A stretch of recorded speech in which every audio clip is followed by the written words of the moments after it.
Hello guys, स्वागत है आप सभी का फिर से एक नए वीडियो में। आज मैं आप सभी को क्लास 9th का चैप्टर 2 का क्वेश्चन 2 कराने जा रहा हूं, जो कि एक्सरसाइज 2.1 का दूसरा सवाल है। तो इसमें 4 क्वेश्चन दिए हुए हैं और इसमें कहा है right the coefficient of x square in each of the following, यानी इन चारों सवाल में एक्स स्क्वायर का आपको कोफिशिएंट बताना है। तो चलिए बिना देरी के हम इस सवाल को लगाते हैं। तो पहला सवाल है इसमें 2 plus x square plus x. अब इसमें आपको एक्स स्क्वायर यानी इस टर्म की आपको कोफिशिएंट बताना है। तो हम लिखेंगे यहाँ पे एक्स स्क्वायर से किसी भी संख्या का मल्टीप्लाई नहीं है, तो हम इसमें एक्स स्क्वायर की जो कोफिशिएंट होगा वो 1 होगा। अगर कोई संख्या ना हो तो हम मानते हैं कि 1 का मल्टीप्लाई हर टर्म में होता है। तो in the coefficient above coefficient in the above expression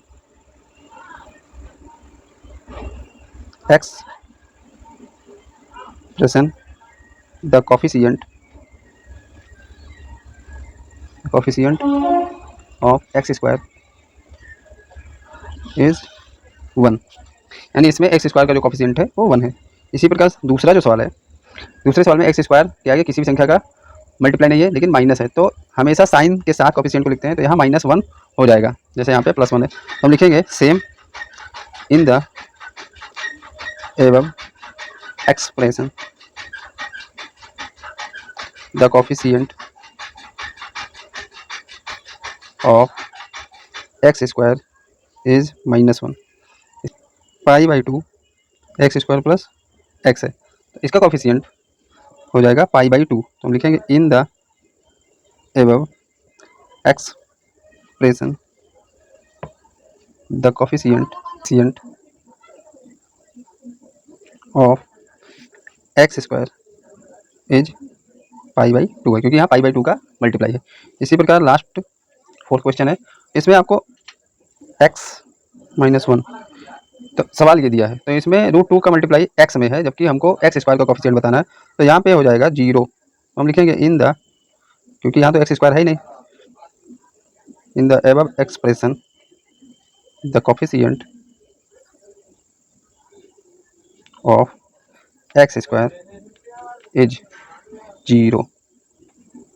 तीसरा सवाल है give one example each of the binomial of degree 35, यानी हमको एक उदाहरण ऐसा बताना है जिसका डिग्री 35 हो। बाइनोमियल यानी बाइनोमियल का मतलब जिसमें 2 टर्म हो, end of a monomial, mono का मतलब एक, यानी एक टर्म का जिसका डिग्री 100 हो। तो इसको आप अपने आप से भी लिख सकते हैं, कुछ भी, कोई जरूरी नहीं है कि इसको, बस डिग्री आपकी 35 और 100 में होनी चाहिए। तो एक एग्जाम्पल हम लिख देते हैं, एक्स का पावर 35 और प्लस 2 टर्म होनी चाहिए। तो हम एक्स का पावर कुछ भी लिख सकते हैं, 34 लिख दिए, ये हो गया 2 टर्म, यानी ये बाइनोमियल वाला हो गया जो आपसे एक पूछा हुआ था।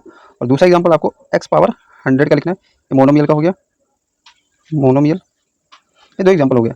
अब इसको आप इसका स्टेटमेंट भी लिख सकते हैं यहाँ पे कि degree of A polynomial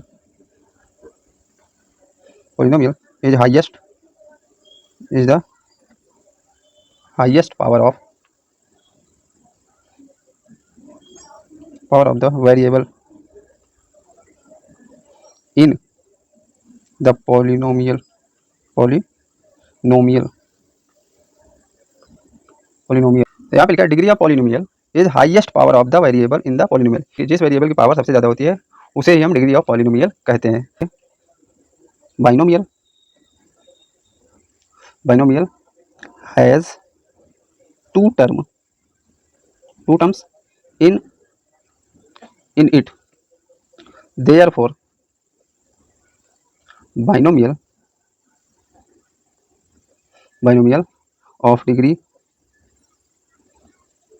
35 can be written as x35, जो कि मैंने एग्जांपल में बताया था 2 टर्म, तो एक और x34, ये हो गया। इसी प्रकार monomial has only one term in it, यानी मोनोमियल में केवल एक टर्म होते हैं, इसीलिए देयरफॉर मोनोमियल ऑफ डिग्री 100 लिखा है, can be written as x का पावर 100। ये था कंप्लीट सॉल्यूशन तीसरे सवाल का। इसके बाद अगला सवाल क्वेश्चन 4 कह रहा है right the degree of each of the following polynomials, यानी यहाँ पे 4 सवाल दिया है और चारों की डिग्री ऑफ पॉलिनोमियल आपको बतानी है। तो मैंने अभी आपको बताया कि degree of polynomial highest power को कहते हैं। तो जैसे इस सवाल में हाईएस्ट पावर 3 है तो इसकी डिग्री ऑफ पॉलिनोमियल 3 हो जाएगा। तो चलिए इसको हम कैसे लिखेंगे ये। तो पहला सवाल है कि degree of a polynomial is the highest power of the variable in the polynomial, यानी पॉलिनोमियल की हाईएस्ट पावर वेरिएबल की जो होती है, यहाँ पे दिया है 5x³ + 4x² + 7x में जो डिग्री ऑफ पॉलिनोमियल होगा x का वो 3 होगा। तो हम लिखेंगे this is a polynomial in variable x and the highest power of variable x is 3। x की हाईएस्ट पावर यहाँ 3 है, इसीलिए इसका जो डिग्री ऑफ पॉलिनोमियल होगा वो हो जाएगा 3। देयरफॉर, ऐसे आपको हर सवाल में लिखना है, द डिग्री ऑफ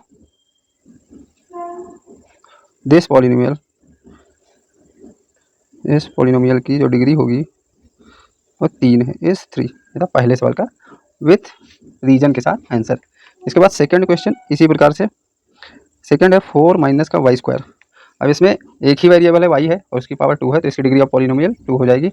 इसको भी इसी प्रकार से लिखेंगे। तो सारा स्टेटमेंट यही रहेगा, बस x की जगह y लिखेंगे और 2 की जगह 3 लिख देंगे। हम लिखेंगे कि this is a polynomial in variable y and the highest power of variable y is 2। y is 2, यहाँ पे 3 था, 3 मैंने लिखा नहीं, भूल गया, 2। therefore the degree of this polynomial is 2। तीसरा भी 5t माइनस रूट के अंदर 7 है इस वाले। तो यहाँ पे इसकी डिग्री कुछ नहीं है तो 1 मानेंगे, जिसकी पावर कुछ ना हो उसको 1 मानेंगे। इसमें भी हम लिखेंगे this is a polynomial in variable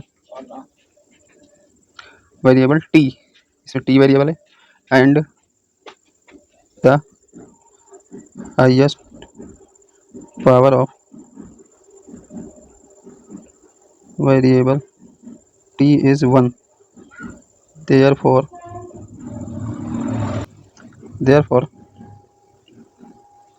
the degree of this polynomial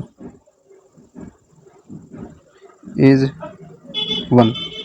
ये था हमारा तीसरा। इसके बाद अगला लास्ट क्वेश्चन, चौथा सवाल है 3। तो इसमें कोई भी वेरिएबल नहीं है इसके पास, तो इसकी डिग्री भी नहीं होगी, यानी 0 हो जाएगी। तो इसको हम लिखेंगे दिस इज ए कांस्टेंट, ये कांस्टेंट वैल्यू है without variable, constant polynomial, degree of a constant polynomial is always 0। In degree of polynomial जो कांस्टेंट वैल्यू होती है वो हमेशा 0 होती है, इसीलिए इसकी वैल्यू भी हो जाएगी 0। आशा करता हूँ यहाँ तक वीडियो पसंद आई होगी। पसंद आई तो वीडियो को लाइक करें, शेयर करें अपने यार दोस्तों के पास, और चैनल को सब्सक्राइब करें जिससे हमारी आगे आने वाली वीडियो आप तक पहुँच सके। मिलते हैं नेक्स्ट वीडियो में, तब तक के लिए धन्यवाद।